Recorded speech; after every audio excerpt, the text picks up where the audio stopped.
Hello everyone, I do hope you're having a good day. Welcome to Leadership 101. I'd like to provide you with training today, and our topic for today is humanistic leadership. Now you're probably thinking, why would I need to discuss this? Because we're all humans, right? Well, we are all humans, but for some reason, I've noticed that the higher some leaders go, you tend to forget how to treat people. You tend to forget what it felt like, what it once felt like to be at the bottom of the ladder. And so non-humanistic leaders tend to be brash, rude, cold, aloof. You think about your constituents and those that you lead as just figures, as payroll numbers. You don't really take the time to observe them and to appreciate them as human beings.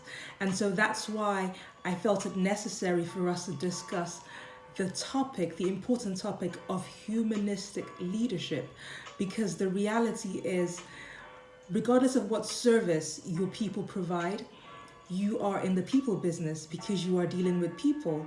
And so when you are dealing with people, it's important that you lead humanistically. Great leaders such as Jesus Christ, Martin Luther King, Nelson Mandela, Lady Diana, these leaders have gone down in the history books of time, not just because they were at the very top of their game, but because these were leaders that knew how to lead humanistically. What does that mean? It means that they were able to be touched by those that they led. They were reachable, they were accessible, and like John Maxwell says, they walked through the crowd. They didn't stand away from the people that they led.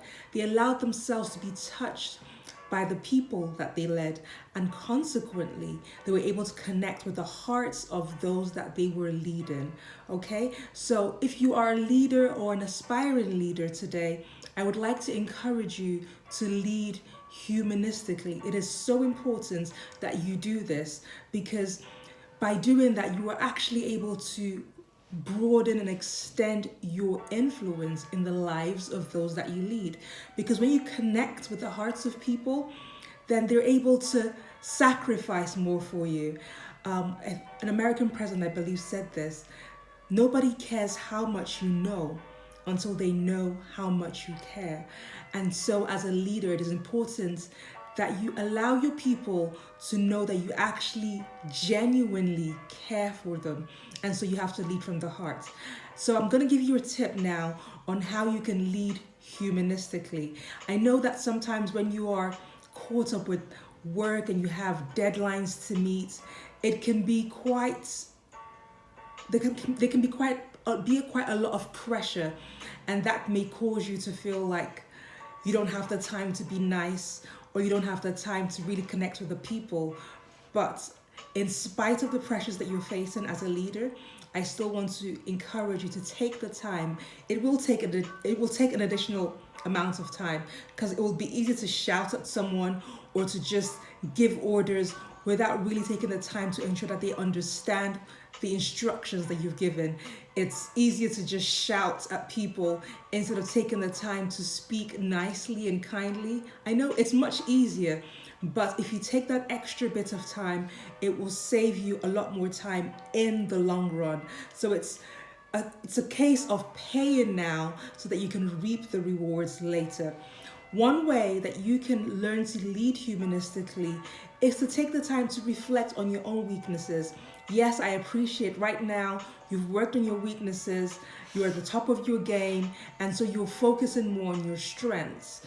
But everyone has weaknesses, regardless of what area of life, what stage of life you are at, you still have weaknesses to deal with. So I encourage you to take the time to review your weaknesses that you have turned into strengths, and weaknesses that you are still dealing with in today's time. When you do that, draw a correlation between your weaknesses and the weaknesses that you can see in the lives of those that you lead. What that will do is that it will give you more sympathy for those that you lead. It will help you to be more understanding of the struggles that they have. It will give you a proper perspective of the human condition, because we all have strengths, but we all have weaknesses. And in order for you to lead humanistically, you should be able to connect with your weaknesses and the weaknesses of those that you lead so that you can relate to them, okay? These are my tips for you today. Please feel free to share this video with whoever you think needs to hear it, and please subscribe as well. Until next time, from my heart to yours, do take it easy. Bye.